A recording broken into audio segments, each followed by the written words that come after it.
క్రమంగా బద్ధకం పెరుగుతోంది, అది అనారోగ్యానికి దారితీస్తుంది, క్రమంగా అవసరం లేని ఖర్చు పెడుతున్నాం. ఇదివరకు నాకు బాగా గుర్తు, మా అమ్మ లేదా మా నాన్న సామాన్లు కొనుక్కురమ్మన్నప్పుడు ఓ లెక్క చెప్పేవాళ్ళు. ఒక షాప్లోకి వెళ్ళడుగు, సుబ్బయ్య షాప్లోకి వెళ్ళడుగు, రామయ్య షాప్లోకి వెళ్ళడుగు, వెంకయ్య షాప్లోకి వెళ్ళడుగు, ఈ మూడిట్లలో ఏది తక్కువ ఉందో, క్వాలిటీ ఏది ఉందో చూసి తీసుకో అని చెప్పేవాళ్ళు.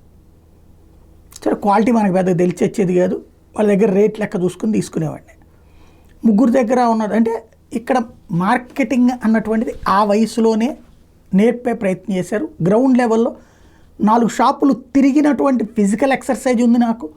ప్లస్ ఎట్లాంటిది చూడాలి, ఇప్పుడు తీసుకెళ్ళి ఇంట్లో తినేది మళ్ళీ మేమే కదా, అందులో వీళ్ళ దగ్గరది అయితే బాగుంటుందా, వీళ్ళ దగ్గరది అయితే బాగుంటుందా, ఓ రూపాయి ఎక్కువైనా వీళ్ళ దగ్గరది అయితే బెటర్ ఉందా, ఈ టైప్లో ఆ రోజుల్లో ఆలోచన క్రియేట్ కావడానికి కారణం.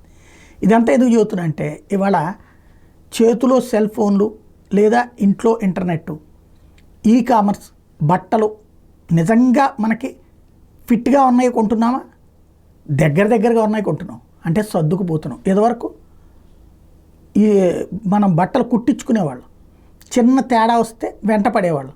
ఇప్పటికీ బ్లౌజెస్ విషయంలో లేడీస్ ఏం చేస్తారు, చిన్న తేడా వస్తే ఊరుకుంటారా, మళ్ళీ వెంటపడి కుట్టించుకుంటారు కదా. కానీ అదే ఆన్లైన్లో బట్టలు అయితే సర్దేసుకుంటారు. ఇది నెంబర్ 1 ఆస్పెక్ట్. ఇక్కడ సర్దుకుపోతున్నాం డబ్బులు తగలేసి. అదేమంటే 1000 రూపాయలు దాన్ని 700 రూపాయలకే వచ్చిందక్క అని చెప్తారు. వాస్తవంగా నువ్వు ఆ షాప్ దగ్గరికి వెళ్తే 600, 600 1000 అని పెట్టి వాడు 300 సబ్సిడీ అంటాడు. ఇక్కడ ఇదే తేడా. అట్లాగే తినుబండారాలు, ఏదన్నా హోటల్కి వెళ్ళి మనం ఇదివరకటి రోజులు హోటల్కి వెళ్ళి తినేవాళ్ళం. ఒకవేళ వెళ్ళాలనుకుంటే ఇంట్లోనే తినేవాళ్ళం, లేకపోతే హోటల్కి వెళ్ళి తినాలనుకుంటే హోటల్ దగ్గరికి వెళ్ళేవాళ్ళం. ఇప్పుడు ఈ ఆన్లైన్ సర్వీసెస్ వచ్చాక ఆన్లైన్లో పెట్టుకుంటాం. ఇక్కడ వాళ్ళకి టిప్ రూపంలోనే కాకుండా మనం హోటల్కి వెళ్ళి తినేది 50 రూపాయలు ఉందంటే ఆన్లైన్లో 70-80 రూపాయలు చూపెడితే, ఆ పైన ఇది ప్లస్ ట్యాక్స్ కలిపితే 50 రూపాయల వెరైటీ మనం 70-80-90 కొంటున్నాం. ఏంటి అంటే మన జస్ట్ బద్ధకం, ఆడదాకా ఏం వెళ్ళొస్తాంలే అన్నటువంటి.